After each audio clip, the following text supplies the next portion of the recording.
Assalamualaikum warahmatullahi wabarakatuh. Perkenalkan kami dari kelompok 1 akan menjelaskan tentang materi jenis-jenis pendekatan kualitatif. Untuk yang diampu dosen pengajar yaitu Profesor Dr. Hajah Hasna Faiza ARMH.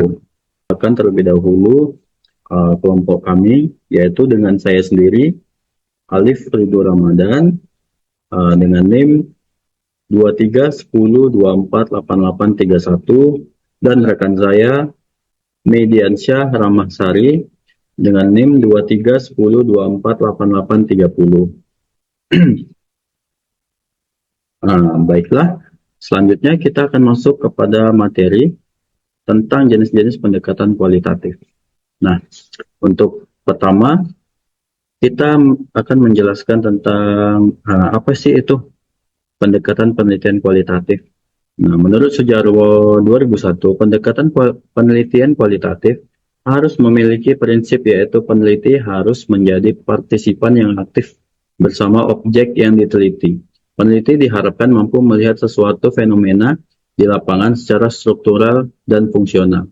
Nah, jenis-jenis metode penelitian kualitatif ini yaitu ada beberapa jenis. Di sini ada 7. Yaitu yang pertama adalah penelitian fenomenologi, kemudian yang kedua penelitian sejarah, ketiga studi kasus, keempat penelitian etnografi, kelima grounded theory, keenam penelitian tindakan, dan ketujuh penelitian pustaka atau library research. Kita masuk yang pertama yaitu penelitian fenomenologi. Menurut Bogdan dan Biklen tahun 1982, penelitian fenomenologi ini, yaitu penelitian dengan pendekatan ini berusaha memahami makna dari suatu peristiwa atau fenomena yang saling berpengaruh dengan manusia dalam situasi tertentu. Nah, dalam penelitian fenomenologi ini ada bentuk-bentuk kerangka kerja interaksi simbolik menurut Bogdan dan Biklen tahun 2003. Nah, yang pertama yaitu perspektif fenomenologi menyatakan interaksi simbolik berasumsi bahwa pengalaman manusia dimediasi oleh interpretasi terhadap peristiwa yang terjadi.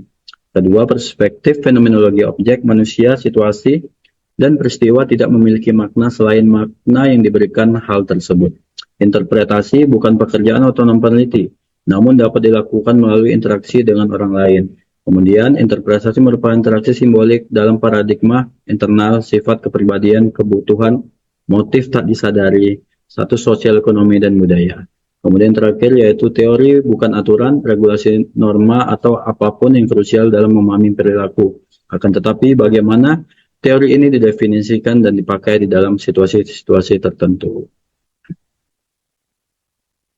Contoh dari penelitian ini yaitu penelitian untuk mengungkapkan pelaku teroris Indonesia, faktor-faktor yang menyebabkan anak-anak yang mengkonsumsi narkoba, dan sebagainya. Nah, untuk yang kedua yaitu saya akan menjelaskan tentang penelitian historis atau sejarah. Penelitian historis ini merupakan penelitian terhadap kejadian-kejadian masa lampau dengan menggunakan analisis logis atau sering disebut pola penelitian kesejarahan. Cara mengumpulkan datanya bisa melalui data primer orang-orang yang terlibat langsung dalam kejadian atau saksi, kemudian sumber dokumentasi yang berhubungan dengan kejadian. Contohnya itu penelitian tentang kapan berdirinya sekolah sehingga dapat menentukan hari ulang tahunnya. Penelitian historis atau sejarah ini bertujuan untuk mengkonstruksi kejadian-kejadian masa lampau secara sistematis dan objektif melalui pengumpulan data, evaluasi, verifikasi, dan sintesis data yang diperoleh sehingga dapat ditetapkan kesimpulan. Namun kesimpulan yang dibuat masih bersifat hipotesis. Nah, selanjutnya yaitu penelitian studi kasus atau case study akan dibahas oleh rekan saya Mediansyah. Pada Mediansyah dipersilakan. Baik, di sini saya akan melanjutkan presentasi saya tentang studi kasus. Studi kasus sendiri bertujuan untuk mengembangkan metode kerja yang paling efisien, makanya peneliti mengadakan telah secara mendalam tentang kasus tersebut. Contoh dari penelitian case study ini adalah yang pertama yaitu penelitian tentang kelemahan dan kebaikan, proses belajar mengajar, media mengajar yang digunakan lembaga pendidikan selama ini sehingga mendapatkan metode mengajar baru yang dipandang lebih efektif dan efisien. Ciri-ciri dari penelitian studi kasus ini adalah yang pertama, penelitian kasus lebih spesifik dan mendalam yang berhubungan dengan kualitas penelitian. Yang kedua, penelitian ini melalui proses siklus yang ada dalam sampel secara keseluruhan. Yang ketiga, besaran sampel terbatas dalam arti kata pengambilan sampel cenderung sangat ketat, tidak dipakai untuk kepentingan generalisasi kepada semua populasi. Selanjutnya, saya akan melanjutkan yaitu tipe dari studi kasus. Tipe dari studi kasus ini terbagi atas 3, yaitu studi kasus non-yudisial, studi kasus yudisial, dan studi kasus langsung. Selanjutnya, studi kasus sendiri dalam konteks metode analisis yang banyak digunakan adalah konten analisis, yaitu menguraikan materi, peristiwa sosial secara rinci guna memudahkan interpretasi dalam pembahasan. Ada 2 tipe konten analisis, yaitu tinjauan kritis. Yang kedua yaitu analisis kritis. Selanjutnya ada penelitian etnografi atau budaya. Tujuan dari penelitian ini yaitu untuk mendeskripsikan tentang budaya masyarakat primitif dalam bentuk cara berpikir, cara hidup, ada perilaku dan bersosial. Metode penelitian ini banyak dilakukan dalam bidang antropologi, terutama yang berhubungan dengan latar budaya. Selanjutnya yaitu langkah-langkah untuk memahami budaya dari perspektif penelitian etnografi. Yang pertama yaitu menerangkan perilaku manusia dengan menguraikan apa yang mereka ketahui. Yang kedua, membuat dirinya mampu berlaku secara umum dengan perilaku masyarakat yang teliti. Yang ketiga itu keberhasilan penelitian etnografi adalah jika dapat menginformasikan tentang bagaimana perilaku dari peristiwa-peristiwa dalam latar sosial kultural.